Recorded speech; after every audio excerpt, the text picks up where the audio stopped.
Welcome to the Confident Retirement Podcast. Is doing the most important things alone a good idea? How comfy are you with your choices when it comes to life's biggest decisions? What is real peace of mind with financial confidence, and how can you get it?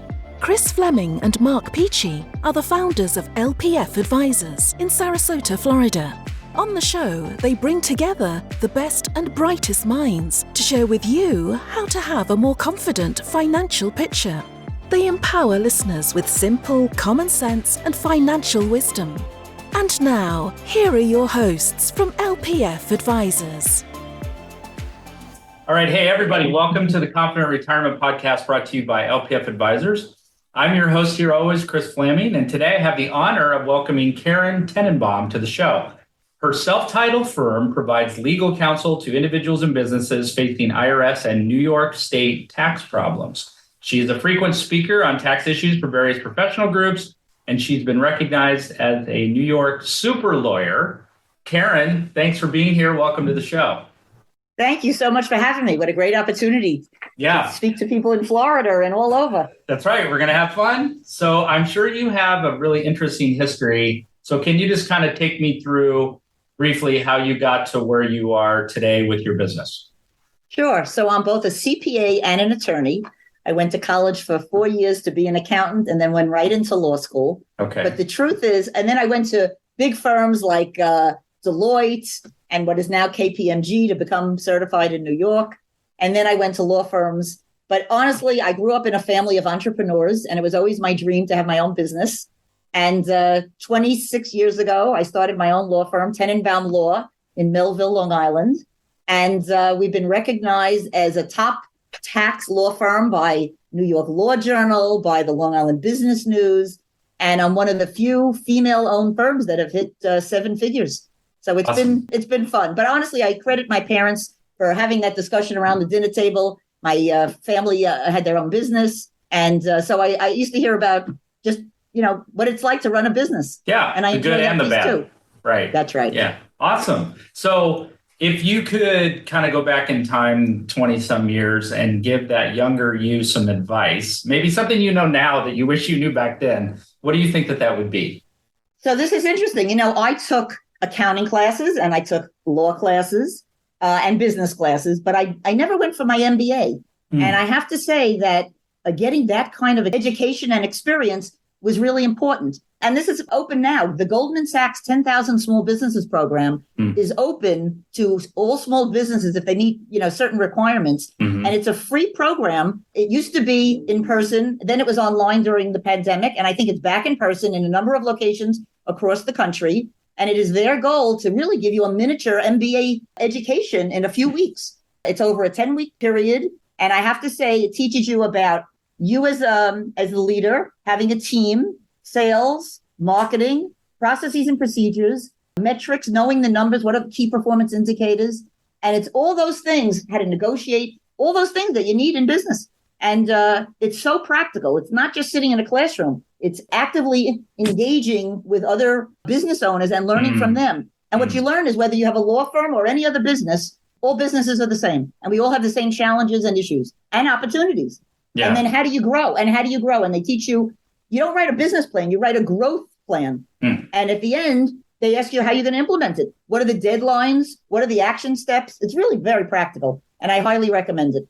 Okay. Yeah. And I interview a lot of CPAs and attorneys, and a lot of them were surprised. They went to college and got their degrees and passed their exams, but they will often say, I didn't take any classes. I had no idea in how to run a business that gave legal advice or did accountancy, right? And so that's a big regret of theirs. I would also say, as an employer, what I look for on a resume when I'm hiring someone is any kind of experience. So at a very young age, you should be out there doing something, anything. It doesn't matter. I don't care if you were a busboy or a waitress or you worked in a clothing store, or I don't care what you did, or, an office job filing. But I'd like to see something on your resume that shows me that you've been out in the world. And honestly, if you were a waitress and you were able to multitask, I think you're going to be the greatest. Yeah, those are great experiences in the restaurant world. I think everybody should have to work in that for a while just to get a taste of that and dealing with personalities.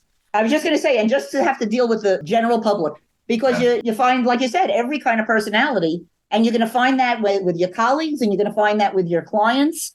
And so it's important to have a little life experience. So how did you hone in on your areas of practice, the main, focuses that your legal practice has? How did you come to that conclusion or hone in on that? So we're a niche practice. We're a boutique firm. We only handle IRS and New York State tax problems. Okay. So I always say I negotiate for a living. I have, as I said, the accounting background. I have the legal background. I went for an LL.M in tax from NYU. I used to do everything. I used to do estate planning. I used to do the research on what's the tax consequence of a corporate deal, a real estate deal, you name it, and I did it. International kind of work. But 34 years ago, I started a family, and you can't be all things to all people at all times. Right. And when I started my firm 26 years ago, I said, what am I best at? What do I enjoy the most? And it really was handling these tax controversy matters. And so I got a niche in New York State residency related issues. And so we do both federal and state. Okay. And we handle any kind of collection and any kind of audit, whether it be for business or for individuals. Okay. So when someone engages with you for the first time, what do you think is a common or a big misconception that people have about maybe what you do or what you can do for them? So when you have a representative, you'd be surprised how you get much further than just dealing with the government on your own. On your own. Yeah. So a lot of people, first of all, are afraid when they get an envelope in the mail from the government. And sometimes people come to us with a stack of mail unopened. They're missing deadlines. They're missing opportunities. You could challenge a lot of things within a certain period of time. And then after that time, you can't. Right. I'll give you a story. I mean, this is interesting. When my daughter was getting engaged a number of years ago, we were interviewing a number of caterers. And we handle a lot of sales tax audits in New York. And the guy I mentioned what I do. And he said, oh, my God, I had a sales tax audit many years ago. I was represented by my accountant, and I had to pay something like $100,000 over time. So I said, you know what? If you want, I'll do you a favor. Give me the authorization to look at the file. I'll request it from New York State, and I'll see if there's anything in there. Maybe I can get you a refund. Well, anyway, I found some things in the file that I thought would be helpful. And 2 years later, I called him up. I said, man, are you going to be in love with me? He said, why? I'm already in love with you. I said, no, I'm getting you a refund of $67,000. And I said, it would have been the full amount, except the time was ticking. Yeah. And, you lost some of that money. Right. But I got him a refund of $67,000. He had no idea. He said, how'd you do that? You know what? If you're a professional and you know what you're looking for, or you know what's missing in the file, you could challenge it. And so not everybody realizes it. If you ignore these things, the government can take money out of your bank account. They could take money out of your salary. If you have a business, they could padlock the business. I mean, and there could be transfer liability. You might not even know that you have liability. It could have been from a prior business that you bought. In New York State, as I mentioned earlier, there's a bulk sale requirement. You have to file with New York State before you buy a business, because they want an opportunity to come in and say, the prior owner owes money, and before you pay him, pay us. Yeah. And sometimes if you don't do the proper filing and you pay the seller, you might owe it twice, because you're going to pay him and then you're going to pay the government. So you really have to be aware of what your rights are and what liabilities are out there. And I walk around with my phone. There's an app on the phone that tells you if you have a New York State tax warrant. You can look anybody up. I can look you up. You can look me up. It's public knowledge, what you owe, how much you owe, where you live, what it relates to. It's unbelievable. They have a top list of the top 250 individuals and 250 businesses that have warrants. I happen to represent a few of them. Well, I don't want to be on that list, Karen. But so what's the biggest misconception? So you have to deal with it. It's not going away on its own. People think, oh, if I ignore it, it's going to go away. It's not going away. The best thing to do is to start early, get rid of penalties, get rid of the interest, come up with a collection alternative. There's probably a way to either pay it over time, reduce the amount, say it's not your liability, whatever it is. I used to, David Letterman used to have his top 10 list. I have my top 10 list of how we can help you.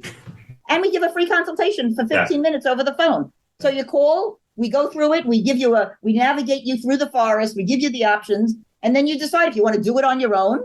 And we even help you with that. We'll direct you to, let's say you don't want to pay the whole thing over. You can't pay the full amount.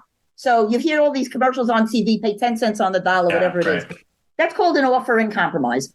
If you can't afford to hire a representative, we'll direct you to the proper website at the IRS and the proper section. They have videos now that tell you how to complete the form. Mm-hmm. So you could try it on your own. And then let's say you get to a point where you need help, whether it be in negotiating or filling in the forms, then you could always get a representative involved at that level. But you'd be surprised how much information is out there, but you wouldn't even know to look for it and how to find it. Yeah, well, and the other problem is, and this is where being in a niche is really important, and I find this in the work that we do, is there's lots of information, but its wisdom is in short supply, right? Which is, okay, here's the info, but how does it apply to me, and how do I need to apply it, and what do I need to do without making mistakes and missing deadlines and doing it wrong, so then it makes it worse.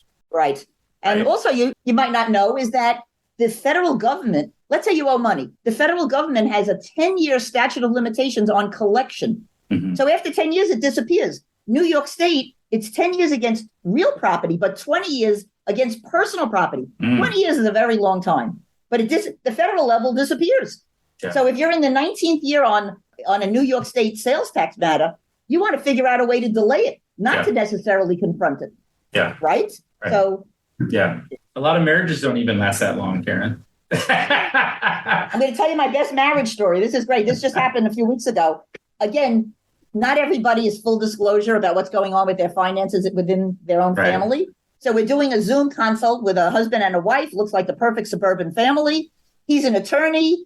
She has this great job with a sportswear company. And they have 3 children. One just graduated from college. The one who graduated from college says, I'd love an apartment in New York City. I need somebody to guarantee the lease. In order to do that, we need copies of the tax returns. Mm-hmm. So the wife says to the husband, let me have a copy of the tax return. And he says, I haven't filed since 2014. 2014? We're in 2022. You're an attorney. This is crazy.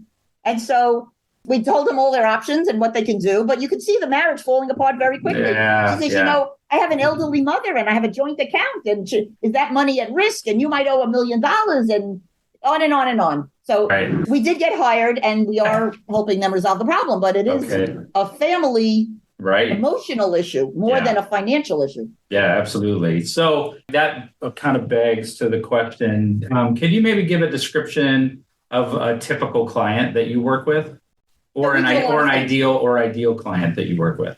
Right. So I'll give you some examples of, it's more like war stories. Okay. So we represent a lot of residency snowbirds. Here you are in Florida. A big portion of what we do are people who claim they live somewhere else. We use Florida as the example. Okay. And New York State says, I don't think so. We think that you owe money to New York. So you owe money to New York if you're deemed a resident. And that is if you're domiciled here or if you have a permanent place of a statutory resident. You have a permanent place of abode and you're here more than 183 days. Mm-hmm. Everyone thinks that 6 months and a day rule is the only rule they have to follow. So if you talk to anyone in Florida, they'll say, I stayed 6 months and a day. I'm no longer a New York resident. What they don't realize is that they first have to get over the domicile hurdle, that first hurdle. That first hurdle is very hard to get over. It's the taxpayer has the burden of proof by clear and convincing evidence if they were always a New York domiciliary and now they're claiming they live elsewhere. Mm. The opposite is true. If you always live, let's say, in Florida, and now New York is claiming that you're here, they would have the burden of proof. Like Derek Jeter. Derek Jeter had a permanent resident in Florida and then a $20 million apartment in Trump Tower. And so New York State said, you're here. But they would have the burden of proof. And that case was quickly settled and out of the public eye very quickly. Yeah. But we handle a lot of cases that sound typical. So let me give you an example. You've always lived in New York and you have a very nice house here. Your family's here. Your business is here. And you go and buy a place in Florida. And let's say you buy a place in year 1. And in year 2, you hire the best decorator to renovate the place in Florida. You put in a pool. You change everything. In year 3, you move over your art collection and your wine collection. In year 4, New York State comes in and says, you claim you live there, but we think you live here. Here's a bill for $250,000. Mm-hmm. And now you have the burden of proof by clear and convincing evidence to show the 5 primary factors. Home is where the heart is, and you're going to try and show your subjective intent with objective factors. Mm-hmm. So they look at 5 main things. Everyone thinks it's the driver's license and all these other things, voter registration. Those are only the secondary other factors. Mm-hmm. The first thing they look at is that they compare your home here and there. Then they look at your business involvement. Are you still actively involved in a business in New York? Then they look at the time, and this is not the 6 months in a day rule. This is, have you changed your pattern? You used to always be in New York. Are you spending now more time in Florida? It's like a 2-to-1 ratio that they're looking for. Where are the family connections, and where are your items near and dear? They don't want to hear that you put everything in the trunk of your car and you drove over. And do they understand that wealthy people could afford furniture in both places, clothes in both places? You have the burden. You really want a moving van to show that you moved on a specific day, that you took everything you own and moved it somewhere else. Now, what happened during COVID? People couldn't get back to New York. And so we've used that as an excuse to win these cases, because what they say in New York is that was a creeping change. Year 1, year 2, year 3, when did you move? We don't know when you moved. But now we could say, guess what? Here's exactly when we moved. We couldn't get back to New York. We decided we're staying there, and we've won a few cases like that. And what's important is for estate planning purposes. So we're focusing right now on income tax purposes. But once you change your domicile to Florida, that's it forever. And so when you die, Florida rules apply, which would be advantageous. Now, for income tax purposes, they could check every year the day count if you still have a place of abode here, if you still keep your residence in New York. So we handle a lot of residency cases. We represent a lot of businesses who are selling because, again, with the bulk sale rule in New York, we handle a lot of people who owe money for whatever reason. They were very successful in year 1, and now year 2, they're not. They were a rapper. They were a celebrity. They had a successful business. Then the pandemic hit. And now all of a sudden they're not touring. Their business is not open, and they can't pay those taxes. We represent them. We'll get them either an offer in compromise, which is less than they owe, or we'll get them an installment agreement, which is they pay over time, or we'll negotiate the amount down. We'll take a look at if there was an audit of some kind, we'll take a look and say, we don't think that was, valid. We do a lot of innocent spouse cases. If you're married, if you're no longer interested, you don't want to pay your spouse's taxes, we handle innocent spouse cases, those kinds of things. Okay, and I'm going to ask you about the innocent spouse thing in a little bit. So obviously, when someone's involved in a situation like this, it can be very emotional, right? So I'm curious how you kind of help clients deal with the roller coaster of the emotions when they're going through the ordeal and the process, because you've done it hundreds of times, but this is probably their first time. And so how do you help them handle that? Right. So that's a good question. There are different personalities on my legal team. And yes, we have a consultation when it's in person with a box of tissues on the table. But, I'm a bottom line kind of gal. So I'm different than, let's say, somebody else will say, oh, I feel so bad for you. That I'm not that type of personality. My personality is I'm a professional, and I understand there's an emotional side to this. And I'm going to put someone on the matter that could relate to you and give you amazing service and care. But I'm going to tell you, there's a forest, and here's how you go through the forest.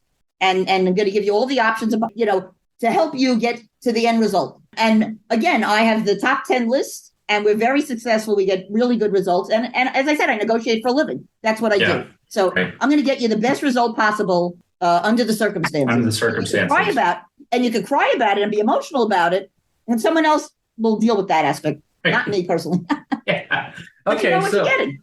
Yeah, you're upfront about that, and people appreciate that, of course. So I want to jump in and say there's a good and a bad to that on the client side, but also on the government side.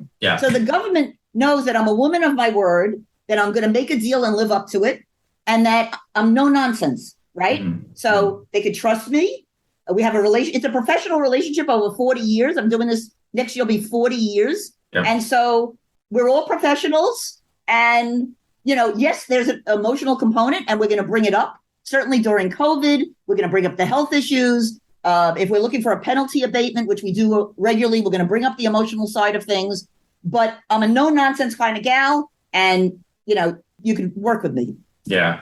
Okay. So aside from the obvious, which is pay your taxes on time, are there other things that people can do to avoid being put in the situation? Whether it's they own a business, or I'm sure you see mistakes that they make that got them into the situation, right? Or from a personal level, mistakes that they made. What are maybe some tips that we can all use to avoid being put in the situation? Yeah, I would say have a good representative. And I'm not even talking about a tax attorney that can help you when you have the problem. Have a great accountant up front that's giving you advice. Now, I think years ago, one of the money magazines used to give around April 15th certain facts to 50 different accountants, and they got 50 different results. Okay. So you realize that there's no one right answer when you're completing, let's say, a tax return. And so everyone takes different positions. Some are more conservative, some are more aggressive. You have to decide what your risk tolerance is. Yeah. And then hope that you don't get audited. Look, now the government, the IRS is getting $80 billion of funding so that they can hire new people, upgrade modernize their computer system, and perhaps do more audits. The risk of audit may go up.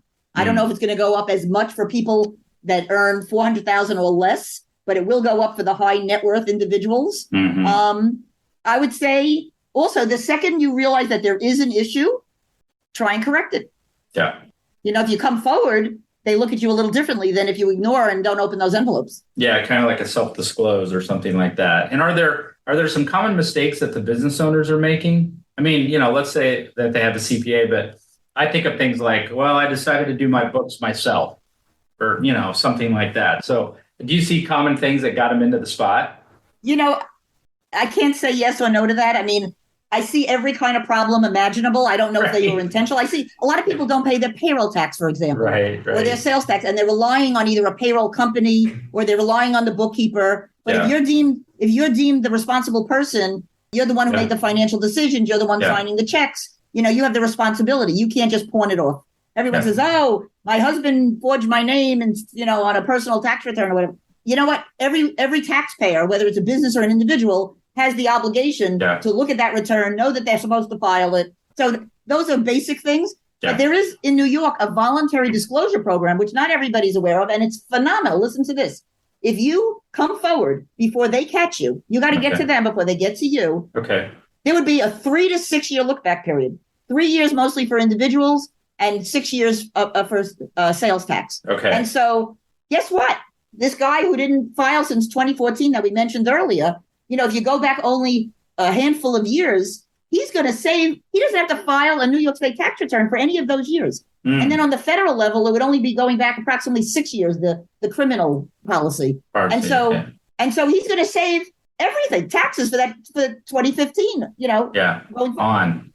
Okay. So so again, it'll be, 3 years back and 6 years back. Right. But still, he's going to save, if that 1 year saves him $60,000, that's phenomenal. That's substantial. Yeah. So what you're saying, Karen, is that you've seen all levels of dysfunction. Yes. And you know what? I'll tell you what surprises me the most. I once represented a very famous guy who you see on TV bashing everybody else. And I said to him, he came to me, he makes over $1 million every year, and he didn't file a tax return for I can't tell you how many years. And I said, you're going to be on the front page of the New York Times. You have to do something immediately because it's going to ruin your reputation. It's going to ruin your career. How do you do that? And, he comes up with 10 excuses. But I said, you have to do the New York State voluntary disclosure before you walk out of the office tonight. Yeah. Because otherwise, if they find you first, you can't even do it. Right. And he did. Yeah, it's too late at that point. Okay. Yeah, but here are famous people. If you Google it, every time I'm going to give any kind of presentation, I Google what famous celebrity has a tax problem this week. They never disappoint. I'm doing it 40 years, and the names would astound you. Nicolas Cage. I mean, unbelievable. Yeah, he's the famous one. Okay, so let's jump into something that you mentioned earlier, and hopefully you can give us some clarity on it. So there's this concept of innocent spouse relief. So what does that mean on a high level, and when do you see it applied? Right. So I'm not going to get into details, but I can give you a plug. I'm going to give you a plug. So I'm the chair of the Tax Law Committee of Suffolk County, and I'm going to pull out my calendar now because we're having somebody speak to that exact issue on October 13th at 5:00. And if anyone wants to email me at Tenenbaum, Tenenbaum at litaxattorney.com, we'll give you the link to the Zoom. It's free. Unless you want credits for to be a CPA or an attorney, but it's free. Otherwise, you join the Tax Law Committee on Zoom. And we already once had somebody come and talk about what happens when you represent the guilty party. And now this person's going to talk about the innocent party, because there are so many details and intricacies. But basically, the bottom line is, I don't want to pay the tax. It's not my money. I didn't know. I had no reason to know. I didn't benefit. And why it would be unfair for you to now make me pay his taxes or her taxes. Right. Okay. And we see this regularly. Okay. And I'm sure in those cases, where's the burden of proof for that? I mean, is it in terms of what you have to show? So the person who claims to be the innocent spouse has to show, I didn't know, I didn't benefit. Now, how do you say that when you're living in this gorgeous house and you're driving around in fancy cars? What you got to somehow show is that he had $1 million bank account hidden and you didn't know about it. Yeah. And so, which that does happen. They do, and they usually say no at the first level. Yeah. But when you go to appeals, there's usually a better result. Okay. All right. So you've been giving us a bunch of examples from your practice and your experience of explaining different things that we're talking about. I'm wondering if you can think of what you would consider to be like one of your most satisfying client experiences, like what the problems were that they were facing and how you were able to help. Oh, that's a good question. Yeah. So let's see. Would it be one of my residency matters? I don't know. Could be. Yeah. You were especially satisfied, like, wow, we really helped them and they really appreciated it. So definitely the residency matters. I have to say, because I love those. My husband says, oh, you're a tax attorney. Isn't it so boring? And I always say it's the most interesting thing. It's like a soap opera every day. We represent people who give me their diaries. I mean, I get to read their journals and see about their arguments with their spouse. It's crazy. But I can think of something from many, many, many years ago. I can think of a few now that I think of it. One was, so if you owe money to New York State and they padlock the place, they're going to sell everything at auction. So they hire an auctioneer and they hire a videographer and they invite the public to come and buy whatever's there. So I was very young and new at this, and they were selling used cars and used boats in a big place that the landlord owned, where he owned the phones, the fax machines, the desks, and all of the equipment. And I had done some research and found out that if New York State employees sell something that doesn't belong to the taxpayer, they would be personally liable. So I'll never forget. I'm young, I'm a little cocky. I say to all the employees there, can I have your name and your personal information so that when you sell the wrong information, you sell the wrong stuff, I could go after you personally? So they say, why? What are we selling that's not theirs? I said, well, the taxpayer owns the boats and the cars, but the landlord doesn't owe any tax, owns all this other equipment. They stopped the entire auction. They took a little red tape and they said, none of this is going to be on for sale. I said, okay, good. Now, the funniest thing was they sell all the boats and the cars. And the next day they open up the exact same type of business in that exact location with the exact same phone number, the exact same. Right. Wow. I laughed. But now it would be different, because if you have pyramiding of debt with New York State, they're not going to give you a certificate of authority to start a new business. Yeah. And what we see regularly is, let's say the father, something senior, now because he had so many businesses and owed so much in taxes, uses Junior's name. He has a son or a daughter, and the names are similar. And so they open up a business and the father signs everything, and he doesn't realize that he's creating a problem for the son in the future. So, but we resolve all those problems as well. But I remember being very satisfied that I was able to stop the auction. And Well, usually when people are fearful of coming back repercussions on them personally, that makes them stop and think. But the funniest is, so every year we have an annual picnic for the firm, and we have it at a park. And one day, right after this, I'm walking toward the park in my shorts and whatever on a nice summer day. And who's having a picnic at the spot right next to us? But all the employees from that exact location, from the Suffolk, New York State Department of Taxation and Finance. And honestly, we all said hello, very friendly. And now it's 40 years later. I get invited to their retirement parties. The commissioner used to have us up in Albany on a regular basis. Again, we're all professionals. So, you have a mutual respect. That's okay. Right. So I was doing some research on your website, and I found something interesting I wanted to ask you about. There's something outside of your practice that you're pretty passionate about, this Money Masters thing and Walt the Vault. So tell me a little bit about that. I mean, I have a passion around financial literacy as well. So talk about that a little bit. So we have to do something together. So absolutely. So my daughters are 31 and 34 years old. And when my 34-year-old was 5, we went into the kids' shoe store and they have the vending machine. Mm-hmm. And she says, "Oh, Ma, can I have a quarter?" So I give her a real quarter and out pops a plastic egg. And what's in the plastic egg but a fake quarter? Mm. And the kid is dancing around. She put in a real quarter. She got a fake quarter and she couldn't have been happier. And I said right then and there, I got to teach kids about money and about saving and financial literacy. And so it's been my passion. I started a nonprofit organization 27 years ago named Commerce Plaza. 75,000 kids have come through the program. It was open to all kids on Long Island. It's a field trip when they're 11 years old in 5th grade. Okay. They have a curriculum back at school. They come and run one of 10 businesses for the day. We have Capital One Bank.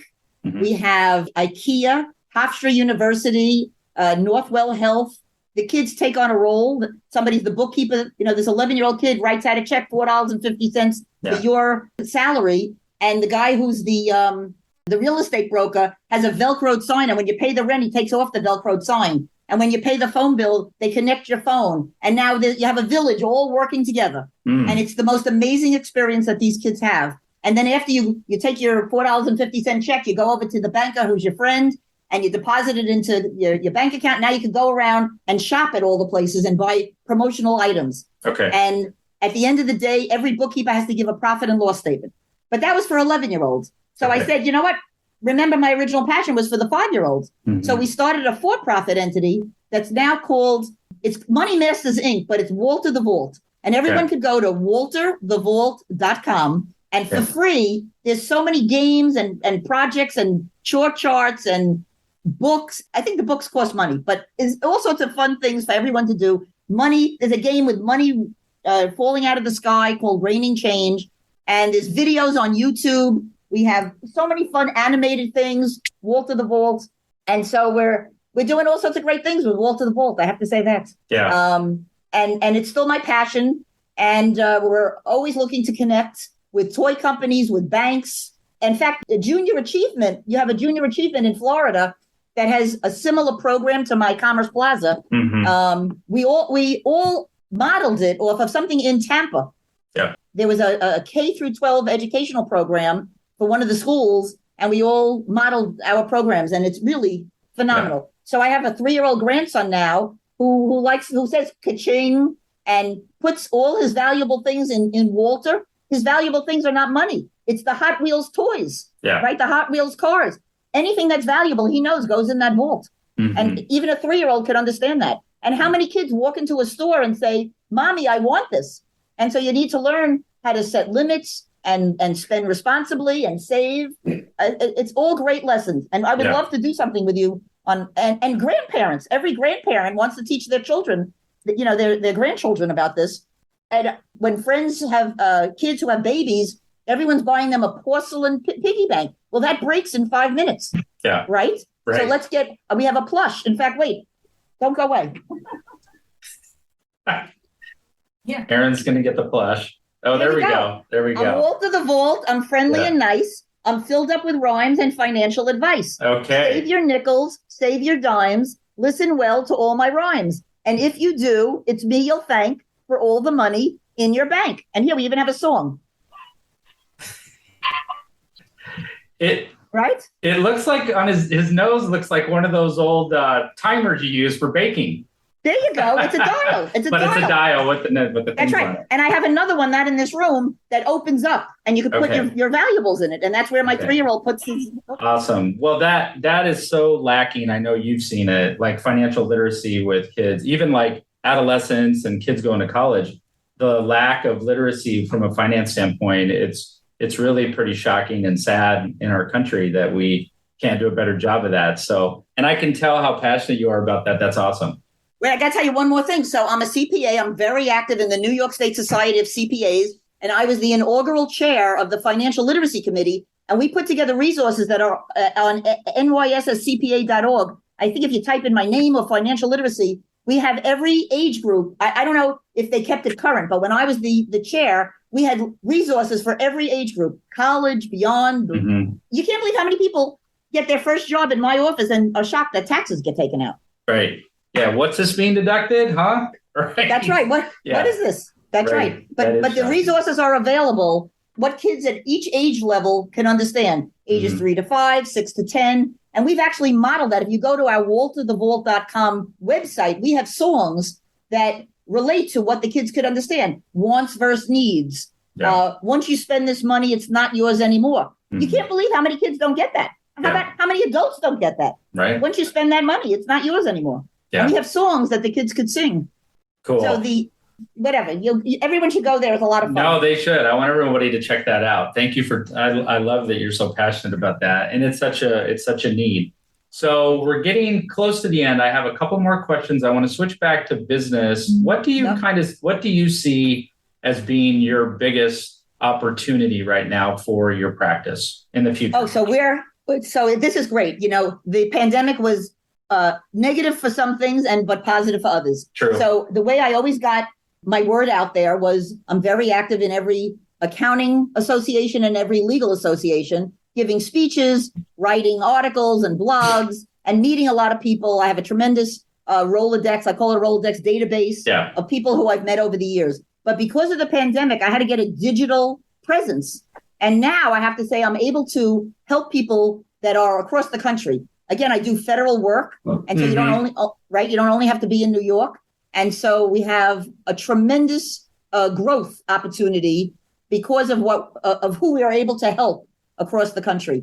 And what we're seeing is, again, there are different levels. Some people want us to do everything from beginning to end, but we also offer a do-it-yourself opportunity and everything in between. So we'll help you. We'll direct you to all the right forms. And then if you want to do it on your own, but call us when you need us, we offer that as well.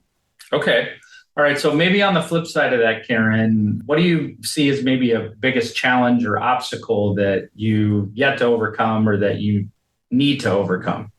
So, because the government was very relaxed and lenient for the last few years, and now the phone is ringing off the hook, we're having our best year ever, trying to find staff, I would say, that are qualified to keep up with the demand. It sounds crazy. But for 2 years, they said, file late, don't worry, we'll work it out if you have a payment issue. And now, I always say it's like a vice against your head. Yeah. They're taking money out of your bank account. They're starting to do everything they were doing before, liens, levies, taking money out of your salary. And so we want to help all these people. And I'm hiring like crazy. How's that?